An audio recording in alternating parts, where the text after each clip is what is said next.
Bring it up there, George. Hello, 1, 2, 3, 4. Hello there, fellow parishioners. Good to see the congregation here gathered tonight. There will be, of course, a slight votive offering immediately following tonight's service. And there will be cookies served in the nave. So would you please bring it up there, please? Yes. Tonight's subject. Hello, 1, 2, 3. We're adjusting all the machinery here. Hello, test. It's all part of the electronic communication of which we are all indubitably a part, right? Hello, 1, 2, 3. There, very good.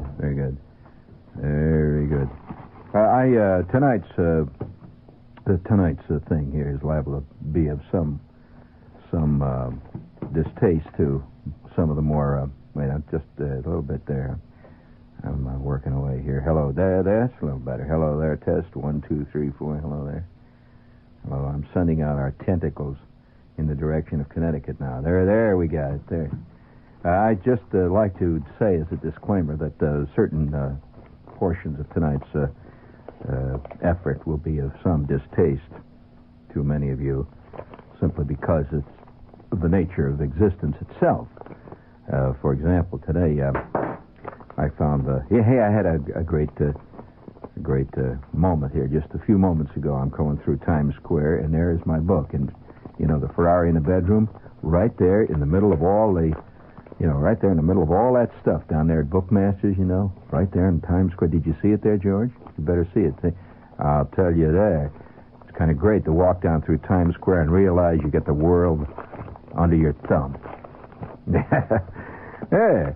But we must say, though, that tonight's effort here is somewhat distasteful to many people. In fact, tonight's subject is sin, basically. Sin. My good old sin. You've all enjoyed it in the past. You've all studied it in the past, no doubt. That's one thing that man studies endlessly. Sin. Now, in our time, of course, we're trying to do away with sin by declaring everything legal. Therefore, there can be no sin. Which is it's a fact. You agree, George? That's one way to eliminate sin is just simply say it don't exist. So then it doesn't. I say that I applaud man's efforts in that direction. Now, whether or not he'll be successful is a matter of conjecture at this point. Because man also is bugged with another thing which he has never yet been able to successfully deal with, and that's conscience. But now that is something that I would love to see done away with.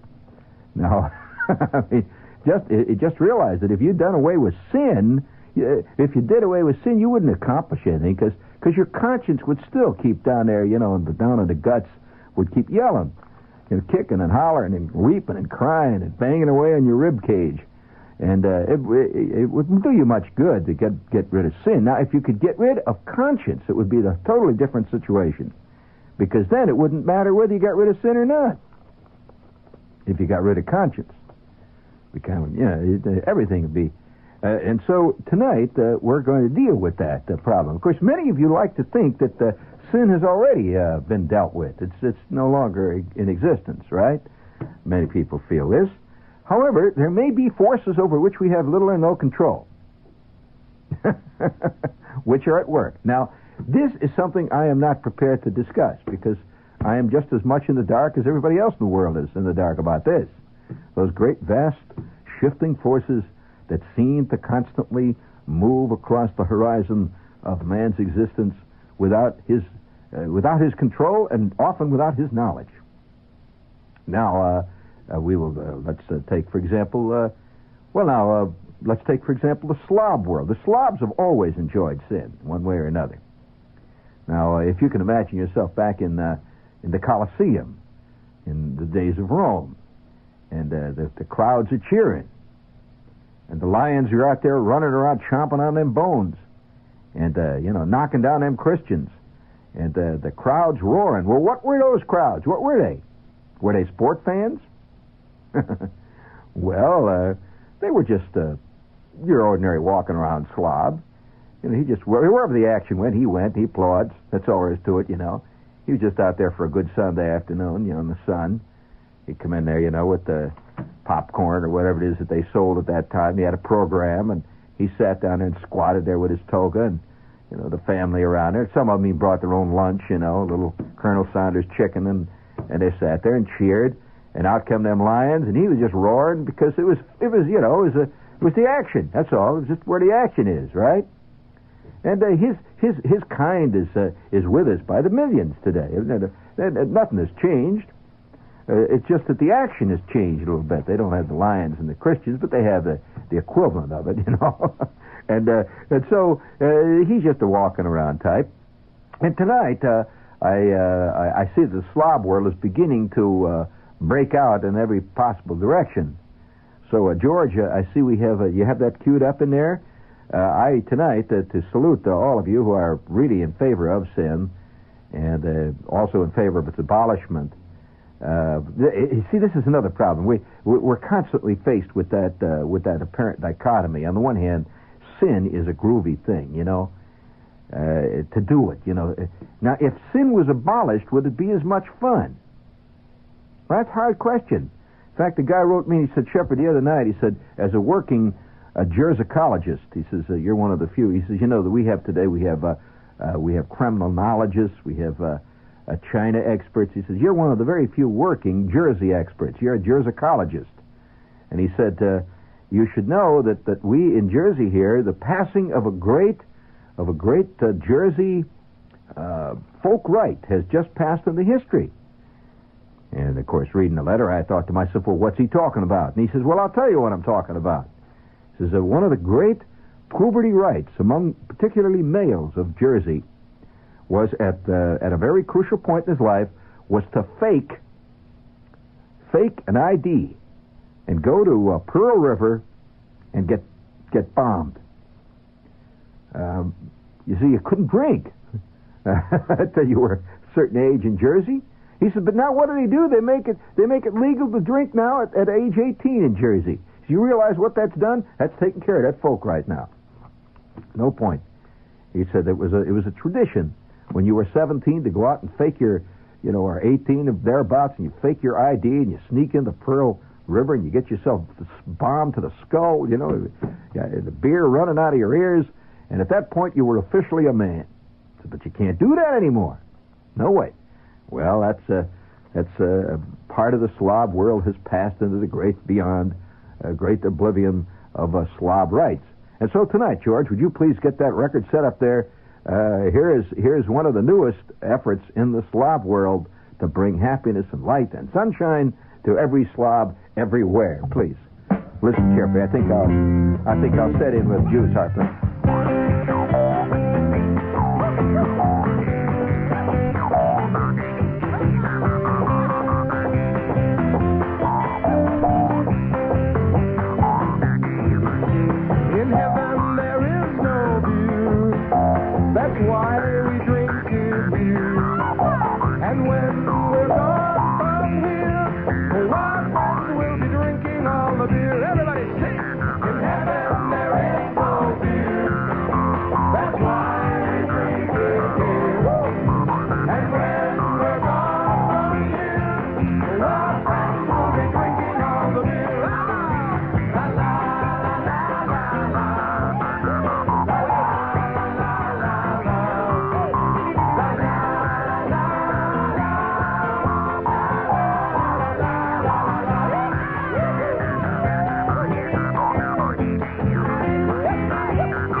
Yeah. Oh, in heaven there is no beer. Hold it there, George. Now, you see, the text of that effort is very serious. In heaven there is no beer. And that's why we drink it here. That's right. The great day comes when the Slav who was singing the song, passes into the great beyond. The one great regret he'll have is all his friends are going to remain behind drinking up all the beer. Yeah, in heaven there is no beer. That's why we drink it here. A lot of tea. A lot of tea. I told you that tonight's thing was going to be distasteful, and also it touches upon a serious problem of our time, sin. I have to remind you, this is WOR, New York. Oh, there's many kinds of sin, friends. Many kinds of sin. Yes, this is WOR, New York, indeed. Would you please hit the money button, George? Filthy lucre. It's a misty night. Walking along Cedar Street, hand in hand, are Andy and Betsy. Know what Andy's doing, besides being nervous about how he can kiss Betsy goodnight? He's sneaking a lifesaver. And not even Betsy will know he snuck it until he kisses her. Wow. Lemon, got another lifesaver? Girls are why boys should always carry plenty of lifesavers. Lifesaver, a part of lifesaver. 'Cause their great flavor has been around for years and years. And folks have found there's nothing quite like Lifesaver, a part of lifesaver. Lifesavers is a registered trademark. It's a curious spot. Curious. And the thought of the lifesaver is primarily an aphrodisiac. Nor therapeutic, as far as that goes. Very interesting. Very interesting. Speaking of things that are of unquestionable interest, this coming Sunday, January 21st, is Ball Day at the Long Island Coliseum. This is the first time I ever heard of a thing like this, actually. You ever hear them having a ball day at a basketball game? That's new. I never heard of anything like that. All those who buy a ticket for the New York Nets playing the Dallas Chaparrals at 2:05 p.m. will be eligible to purchase an official size and weight Nets red, white, and blue basketball, regularly selling for $6 for only $2.50. You know, you can get one for $2.50. Come see the Nets take on the Chaparrals in the beautiful Long Island Coliseum off the Meadowbrook Parkway in Uniondale. And for only $2.50, purchase an official Nets red, white, and blue regulation size and weight basketball. That's this Sunday, January 21st, Long Island Coliseum at 2:05 p.m. Hey, can you imagine the crowd out there all sitting there with their new basketballs? And there's about 6,000 guys with basketballs, and then at a very crucial moment in the play, all 6,000 of them throw their ball out on the... You know, that actually happened at one of the ball days in Major League Baseball here last year. It caused a great disputed play. In fact, there was a lot of hoopla. It was out on the West Coast. You know, they have these ball days when all the kids come in and get a free ball. And somebody socked a ball, the opposite team, of course. Somebody drilled one way the hell out in left field, see, right under the scoreboard. And the ball is bouncing. And with that, you know, they're going to lose the ball game. You know, the 2 runs are coming around. The whole thing, you know, it's in the 10th inning.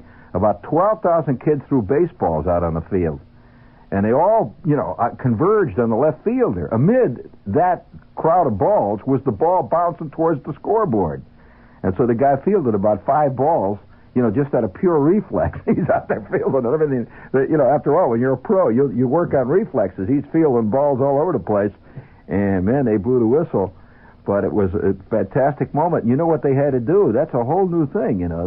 Nobody had run into a problem like that. And the umpires conferred, sent telegrams to Bowie Kuhn, or whatever his name is, you know, and the whole thing. And they finally called the runs back.